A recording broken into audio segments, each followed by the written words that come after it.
If you like surprises, then you would have delighted in collecting 1972 Topps football cards' first run. After establishing a pattern of issuing sets that fit neatly into 132 card sheets, and generally in two series, 264 cards total, Topps tried to sneak one by collectors late in the 1972 season. In particular, they pushed out an unprecedented third series, which contained just 88 cards. That third series didn't get the blanket coverage that the first two pushes of the year did, though, and that created scarcity. Scarcity that hasn't been lost on collectors over the years. So while this list of the 12 most valuable 1972 Topps football cards is populated with the sorts of rookie cards and Hall of Famers you would expect, it's also colored heavily by that hard-to-come-by third series. Those high numbers and all the rest of this list was culled from PSA 8 values as listed in the PSA Sports Market Report Price Guide. Let's dig in.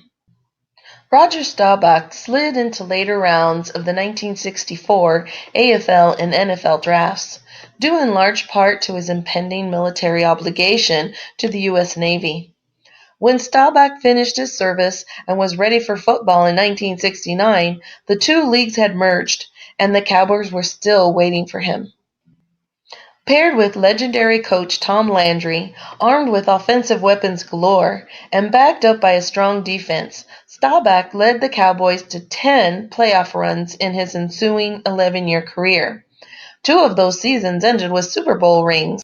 Staubach retired in 1979 as one of the most revered quarterbacks ever, and he was elected to the Hall of Fame in 1985. His 1972 Topps rookie card is a key piece in the entire decade and sells for about $1,100 in PSA 8 condition. You don't hear much about right tackles, but it's tough to have a really great offense without stellar blocking and protection on the strong side. Wright did all that better than most, and he even caught a few balls during his career, which ended the same time as Staubach's. All told, Wright picked up 6 Pro Bowl and 3 All-Pro selections, and he ended up in Canton too. His rookie card is part of that tough 1972 Topps high-end number series and hammers down for about $225 in graded near mint condition these days. Steve Spurrier was the 3rd overall pick in the 1967 NFL Draft, and then spent most of the next decade as the backup quarterback for the San Francisco 49ers. Of course, the move to the sidelines changed everything for Spurrier, and it's his role as the old ball coach that lands him on this list. One of the greatest college coaches of all time, Spurrier's high number rookie card checks in around $150 in PSA 8. Joe Namath was still riding the glory of the New York Jets' victory in Super Bowl III when 1972 rolled around, at least in terms of popularity. On the field, injuries had limited him to 9 games in 1970 and 1971 combined. But he turned in a mostly healthy season in 1972, leading the NFL in passing yardage. And he had this nifty high number action card. It's a $150 buy in PSA 8 condition. In 1972, the Miami Dolphins turned in the only perfect season, playoffs included, in NFL history. Bruising running backs like Larry Zonka led their offense attack with 1,117 yards on the ground.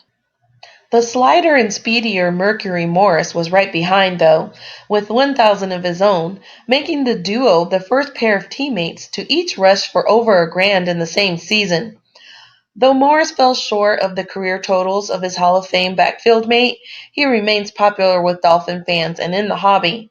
His high number 1972 Topps issue pushes $100 in PSA 8 today. Bradshaw didn't waste much time in establishing himself as the man in Pittsburgh after the Steelers made him the first overall pick in the 1970 NFL Draft out of Louisiana Tech. By the end of the first season, he was the team's starting quarterback, and he wouldn't let go of those reins for over a decade. In between, he led the Steelers to 4 Super Bowl titles and built an ironclad Hall of Fame resume. Today, the popular broadcaster's 1972 Topps card sells for about $75 in PSA 8. Alan Page was the founding member of the Minnesota Vikings' famed Purple People Eaters defense that dominated opposing teams from the late 1960s and through most of the 1970s. The towering right tackle was a menace to quarterbacks and every other dude who might touch the ball during the course of a game, and he also recovered 23 fumbles during his career. A six-time All-Pro and a Hall of Famer, Page checks in here with a $75 plus high number card. And speaking of high number defensive monsters, here we have a late career card of that monster of the Midway, Butkus. One of the greatest middle linebackers of all time, Butkus would play through the 1973 season before sailing into Canton in 1979. This is a $60 card and graded near mint condition. Blanda was 44 years old and well into his second NFL career as a kicker when this action shot was snapped in 1971. The old guy just got older, as he played all the way through 1975 before making his way to the Hall of Fame in 1981. This high number beauty sells for about $60 today, PSA 8. As the second year back in 1971, Steve Owens rushed for 1,035 yards for the so-so Detroit Lions team. Given that bleak setting and the fact that Owens' productivity dropped off quickly in subsequent years, it's little wonder he doesn't get a lot of love in the hobby. But this striking high-number action card, his rookie card appears elsewhere in the set, can fetch close to $50 in PSA 8. Greasy missed out on a good chunk of the Dolphins' perfect 1972 season due to injury, but the guy was already a superstar and remained so later on. In 1971, he was the first team All-Pro selection, and this high-number tops card from 1972 commemorates that achievement. Today, this pasteboard sells for around $50 if you find it in slabbed near mint condition. If you like this video, remember to like this video and subscribe to our channel, waxpackgods.com.